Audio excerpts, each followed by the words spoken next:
নমস্কাৰ বন্ধু আৰু বান্ধৱীসকল, আজি আন এটা ভিডিঅ'লৈ আপোনালোকক স্বাগতম জনাইছোঁ। তো বন্ধুসকল, আজিৰ ভিডিঅ'টোত আমি কথা পাতিম যে আপুনি বাৰ্থ চাৰ্টিফিকেট নহ'লে মেৰিজ চাৰ্টিফিকেট নহ'লে ডেথ চাৰ্টিফিকেট এই আপুনি চাৰ্টিফিকেটবিলাক ক'ৰ পৰা কেনেকৈ বনাব তো আজিৰ ভিডিঅ'টোত জনাম। তো ভিডিঅ'টো চাই থাকক। তো বলক ভিডিঅ'টো আৰম্ভ কৰোঁ। তো প্ৰথমতে আপুনি গুগলত চাৰ্চ কৰিব ছাৰ্ভিচ প্লাছ। তো ছাৰ্ভিচ প্লাছ ৱেবছাইটটো খুলি লৈ পেলাই আপুনি ইয়াতে ৰেজিষ্ট্ৰেশ্যন কৰি ল'ব। ৰেজিষ্ট্ৰেশ্যন কৰিবৰ কাৰণে আপুনি ইয়াতে আপোনাৰ ফুল নেম দিব লাগিব, ইমেইল আইডি, তাৰপিছত মোবাইল নম্বৰ আৰু আপোনাৰ পাছৱৰ্ড। তো এইবিলাক দিয়াৰ পিছত আপুনি ইয়াতে ষ্টেটটো চিলেক্ট কৰিব লাগিব। তো চিলেক্ট কৰাৰ পিছত আপুনি তাত এটা কেপচা যাব। তো কেপচাটো আপুনি ইয়াত ফিল আপ কৰি দিব। তো তাৰপিছত আপোনাৰ মোবাইল নম্বৰত আৰু আপোনাৰ ইমেইলত এটা OTP আহিব। তো দুটাই OTP কি কৰিব, আপুনি ইয়াতে দি পেলাই ভেৰিফাই কৰি ল'ব। তো ভেৰিফাই কৰাৰ পিছত আপুনি ইয়াতে ভেলিডেটত ক্লিক কৰি দিব। তো চাব পাৰিছে ইয়াত আপোনাৰ you have successfully registered on website service plus ৱেবছাইটত আপোনাৰ খাতা খুলি যাব। তো তাৰপিছত আপুনি ইয়াতে আকৌ লগ ইন কৰি ল'ব। লগ ইন কৰিবৰ কাৰণে আপোনাৰ ইমেইল আইডি আৰু পাছৱৰ্ডটো দি পিনে আপুনি ইয়াতে লগ ইন কৰি ল'ব। তো লগতে আপুনি ইয়াতে কেপচাটো ফিল কৰি দিব। তো তাৰপিছত আপোনাৰ এনেকুৱা এটা ডাছবৰ্ড ওলাই আহিব। তো এপ্লাই ফৰ ছাৰ্ভিচেছ, তেনেহ'লে আপুনি কি কৰিব পাৰে, ভিউ ষ্টেটাছ অফ এপ্লিকেশ্যন। আপুনি যদি এপ্লাই কৰিছে সেই এপ্লিকেশ্যনটোৰ মানে ষ্টেটাছ চাব পাৰিব, মানে কিমান দূৰ কাম হ'ল।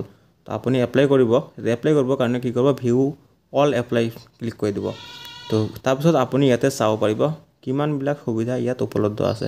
যেনেকুৱা ধৰক ৱাটাৰ কানেকশ্যনৰ কাৰণে আছে, আপুনি ইয়াতে ডেথ চাৰ্টিফিকেটো বনাব পাৰিব, বাৰ্থ চাৰ্টিফিকেটো বনাব পাৰিব, বহুত ধৰণৰ চাৰ্টিফিকেট আপুনি ইয়াতে বনাব পাৰিব, মেৰিজ চাৰ্টিফিকেটো বনাব পাৰিব।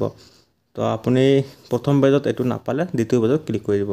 তো ক্লিক কৰাৰ পিছত আপুনি ইয়াতে চাব পাৰিছে বহুত ধৰণৰ চাৰ্টিফিকেটৰ মানে লিংক এটা ওলাই আহিছে। তো আপুনি ধৰক ইয়াতে কোনটো চাৰ্টিফিকেট বনাব সেইটো বাছি ল'ব। তো আপুনি ধৰক ইয়াতে বাৰ্থ চাৰ্টিফিকেট বনাব। তো তাৰ কাৰণে আপুনি বাৰ্থ ৰেজিষ্ট্ৰেশ্যনত ক্লিক কৰি দিব। তো ৰেজিষ্ট্ৰেশ্যনত ক্লিক কৰাৰ পিছত আপোনাৰ এনেকুৱা ধৰণৰ এটা ফৰ্ম ফিল আপ কৰিব ক'ব। তো আপুনি কি কৰিব, সেই ফৰ্মটো ফিল আপ কৰি দিব। এনেকুৱা ধৰক ইয়াত বেছি কিছু নাই, আপোনাৰ কেঁচুৱাটোৰ নাম কি আছে, কোনদিনাখন মানে জন্ম হৈছে, ডেটটো লাগিব, এই ফাদাৰ্ছ নেম, মাদাৰ্ছ নেম, এইবিলাক আপুনি আৰু ফিল আপ কৰি দিব। একেবাৰে চিম্পল, বেছি ইয়াত কৰিব লগা নাই। তো গোটেইবিলাক আপুনি দি দিব, ভালকৈ চাই ল'ব, চাই পিনে আপুনি দি দিব। তাৰপিছত আপুনি ইয়াতে কি কি ডকুমেণ্ট লাগিব ইয়াতে আপুনি চাব পাৰিব। তো ডকুমেণ্টবিলাক দিয়াৰ পিছত আপুনি ইয়াতে ক্লিক কৰি দিব, মানে আপোনাৰ ফৰ্মটো ফিল আপ হৈ যোৱাৰ পিছত ইয়াতে কেপচাটো দি দিব। ঠিক আছে, কেপচাটো দিয়াৰ পিছত আপুনি ছাবমিটত ক্লিক কৰি দিব।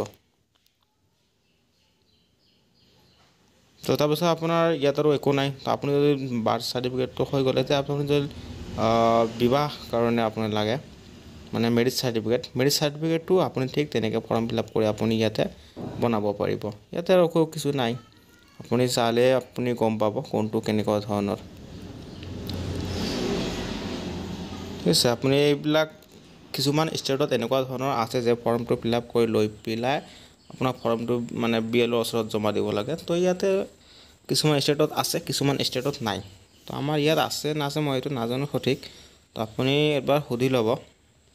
তো ঠিক এনেকৈ আপুনি ফৰ্ম ফিল আপ কৰি দি পেলাই আপুনি সেই চাৰ্টিফিকেটটো ইয়াৰ পৰা বনাব পাৰিব। তো আপুনি এইটো এপ্লাই কৰাৰ পিছত আপুনি ইয়াৰ ষ্টেটাছটো চাব পাৰিব কিমান দূৰত আছে বুলি। তো তাৰ কাৰণে আপুনি ভিউ ষ্টেটাছ অফ এপ্লিকেশ্যন